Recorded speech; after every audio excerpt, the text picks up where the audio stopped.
Olá. Iniciado o período da declaração do imposto de renda à pessoa física, famoso leão, foi disponibilizado já o programa desde fins do mês agora de fevereiro, cujo prazo de apresentação se iniciou no dia 2 de março e vai até 30 de abril, até o limite de 23 horas, 59 minutos, 59 segundos. Foi tudo instituído pela Instrução Normativa da Secretaria da Receita Federal, de número 1924, de 19 de fevereiro de 2020. Vamos prosseguir, então, na escalada de perguntas, entendimentos e alguns desentendimentos, às vezes também, com relação à declaração de imposto de renda à pessoa física, convocando o mestre Seguete para falar para todos nós a respeito de declaração de imposto de renda na fonte, DIRF, declaração de serviços médicos, DEMED, declaração de serviços imobiliários, DIMOB, e da famigerada e financeira. Seguete, a palavra é tua, por favor. Olá a todos. A Receita Federal tem na sua base de declarações, além da declaração de imposto de renda à pessoa física, que é do nosso programa que estamos falando, ela exige das empresas, principalmente, outras declarações. Exemplo, a DIRF. A DIRF é uma declaração que as empresas que fizeram pagamentos a pessoas físicas com CPF e tiveram retenção de imposto, ela tem que informar para a Receita Federal quanto que ela fez de pagamento para essa pessoa física, para esse CPF, e nessa época, onde o contribuinte faz a entrega da sua declaração pessoa física, ele faz o cruzamento das informações dessas duas declarações. Nós aconselhamos que o contribuinte, logo após a entrega, 24 horas ou 48 horas depois da sua entrega, verifique através do ECAC se essa declaração está processada ou com alguma pendência. Hoje os sistemas cruzam rapidamente as informações das declarações. Por exemplo, se você pegou um recibo médico com o CPF do médico, lançou na sua declaração, isso vai ser cruzado com uma declaração que o médico tem que fazer, onde ele coloca o CPF e o valor recebido de cada paciente.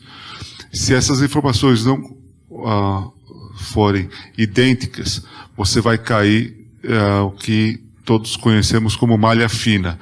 24 horas ou 48 horas após a entrega da sua declaração, no ECAC você já sabe se existe alguma pendência ou não. Então nós aconselhamos que pegue, assim que você tiver a entrega da sua declaração, já consulte se você caiu nesses cruzamentos. Lembrando que os principais cruzamentos são a DIRF, que é sobre os rendimentos tributados. Então, às vezes a pessoa tem mais de uma fonte pagadora, tem a aposentadoria da Previdência, um aluguel. Existe também informações médicas que o médico tem que declarar o seu CPF. E as imobiliárias fazem as declarações dos aluguéis recebidos. Então fique atento que o cruzamento de malha fina é muito automatizado hoje. Se me permite, Seguete, perfeitamente de acordo, sem dúvida nenhuma, mas pessoalmente eu professo exatamente isto. É de extrema importância os cuidados que se tem que tomar com relação a essas informações.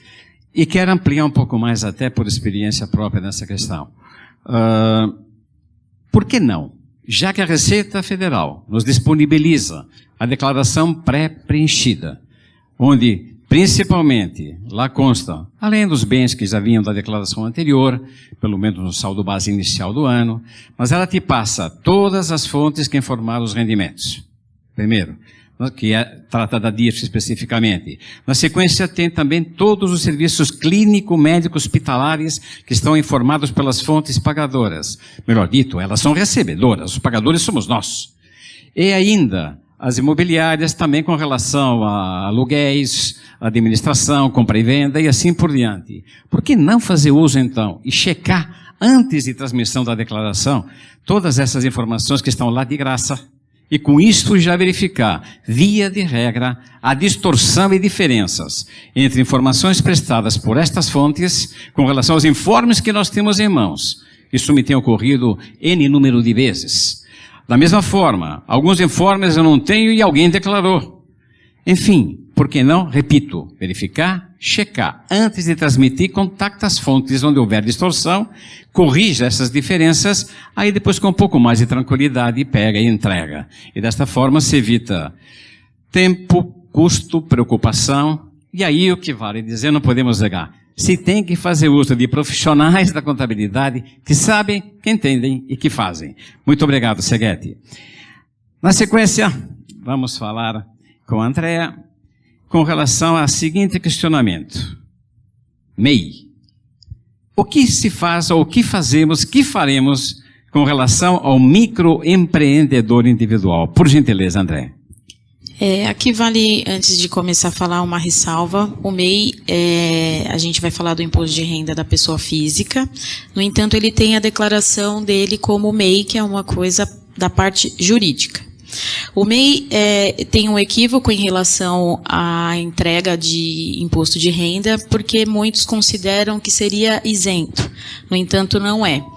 O MEI, se ele prestar serviço ou comércio e ele mantiver a escrituração contábil, o lucro apurado ele é lançado como rendimento isento e não tributado.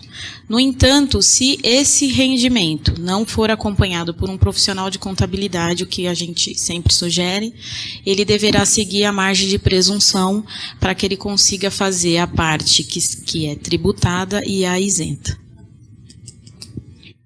Perfeito. Então, na realidade, se o microempreendedor individual, MEI, agora pessoa física, portanto, portador do CPF também, naturalmente, se não tiver contabilidade, quais serão as bases que ele poderá considerar como rendimentos isentos para ele poder declarar na pessoa física?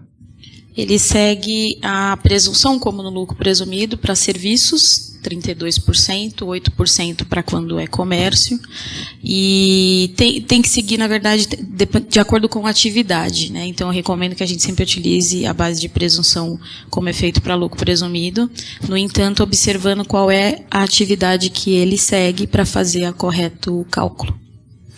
Perfeito, Andréa. Muito obrigado. Esta realmente é a apresentação que temos para agora, nesse momento. Muito obrigado.